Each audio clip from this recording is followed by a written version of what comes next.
Ang ano lang, yung mga extension doon, ang ginawa, para lang doon sa banda doon, para lang magka-power, kailangan nilang i-extension, isaksak.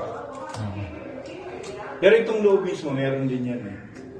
Ito galing ito sa...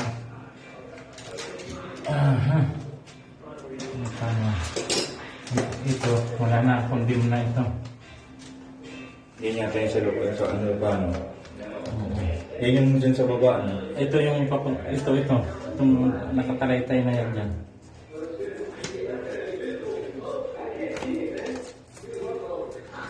Yan yung pinag-diskutahan ni Friday. Panay kagat niya dyan eh. Makuryente. Ano yung ginawa niya? Hino.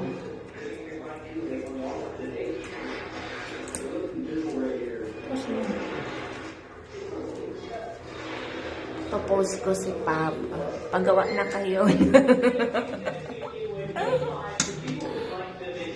Ayan. Hanggang third floor ginawa yung kuryente. Yan. On call. Si Henry Abuenga.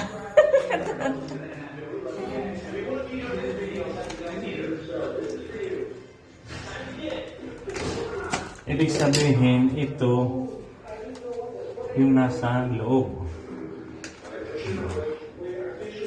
Kaya nagkaroon din ng power dun sa loob. Kaya nagkaroon din ng power ito. Ito sa ilaw. Paano ilaw siguro ito? Kasi pataas eh. Pwede nga sa ilaw ngayon pa. Para dito yan, no? O bakit kaya tinanggal nila yan? Hindi kaya grounded yan. Ha? Baka namatay kasi yun sa baba, di ba? Baka walang supply. Pag umuulan. Kaya inano na. Oo. Di ba?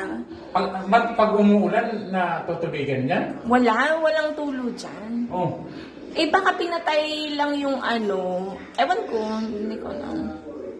Asan yung ano? Hindi. Pakita mo.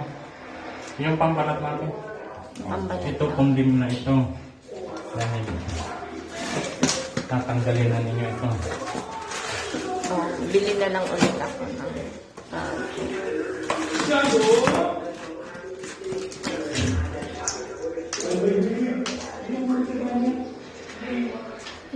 mawawala na yung mga ano nakausling wire. Pati yung ano, dahil natin ito. Pati yung brush, saan ba yung brush? Pakidala mo yung brush, Jason. Ito, sa loob ito. Ayan. Si Papa gumagawa ng gusali ng gobyerno sa Bicol. Yung trabaho niya. Tapos dito, sa akin, free lang niya ginagawa yung bahay Wala. ko. I love you, Pa. Ayan.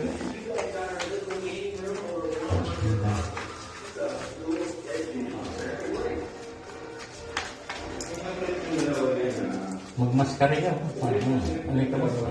With free alaga ng apo pa yan.